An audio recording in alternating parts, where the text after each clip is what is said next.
गुरुर्ब्रह्मा गुरुर्विष्णुर्गुरुर्देवो महेश्वरः गुरुसाक्षात् परं ब्रह्म तस्मै श्री गुरवे नमः।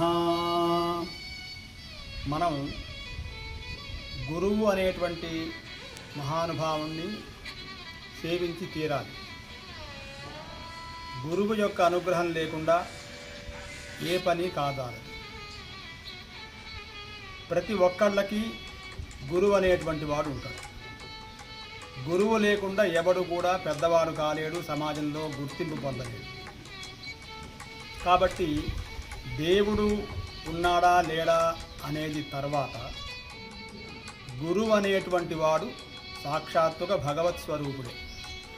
దేవుణ్ణి అర్చించినా అర్చించకపోయినప్పటికీ కూడా ఏమి దేవుడు దుఃఖపడ్డట.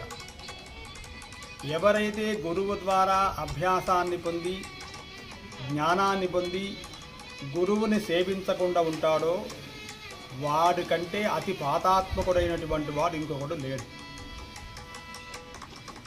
అటువంటి గురువు యొక్క అనుగ్రహాన్ని పొందడం అనేది చాలా విశేషం. అయితే గురువు అనగానే మనకు పురాణాల్లో శాస్త్రాల్లో చాలా రకరకాలుగా గురువు గురించి వర్ణింపబడి ఉన్నాయి.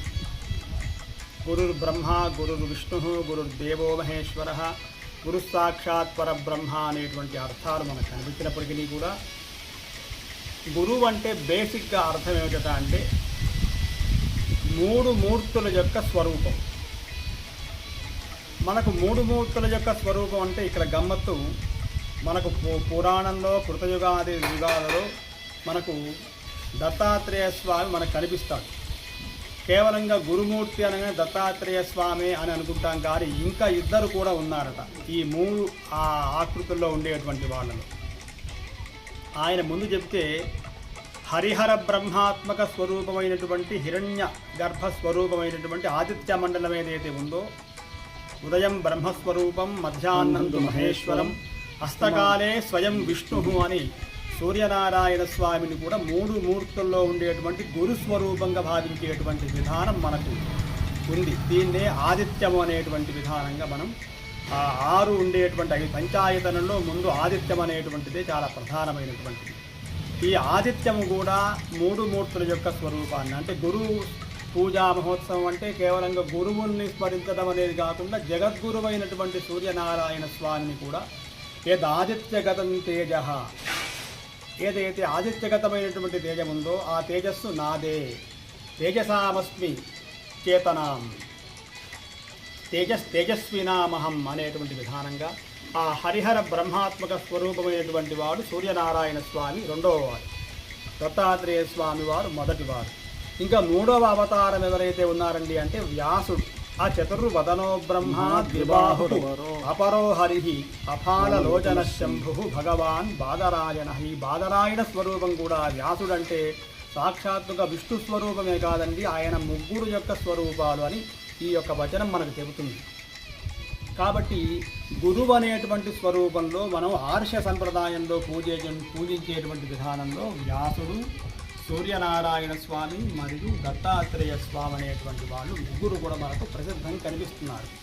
అయితే ఇవి శాస్త్రగతంలో ఉండేటువంటి విషయాలు. ప్రతి ఒక్కరు గురువు ఉంటారనుకున్నాం కదా, అన్ని మతాల్లో అన్ని రిలీజియన్స్లో గురువు అనేటువంటి వాడు ఉన్నాడు. కాబట్టి ఆ గురువుని ఎవరైతే స్మరిస్తారో దేవేరిస్తే గురుస్త్రాత అనేటువంటి విధానంగా, గురువు రుష్టేతు నకశ్చన అనేటువంటి విధానంగా గురువుని సేవించాలి, గురువు యొక్క అనుగ్రహాన్ని పొందాలి.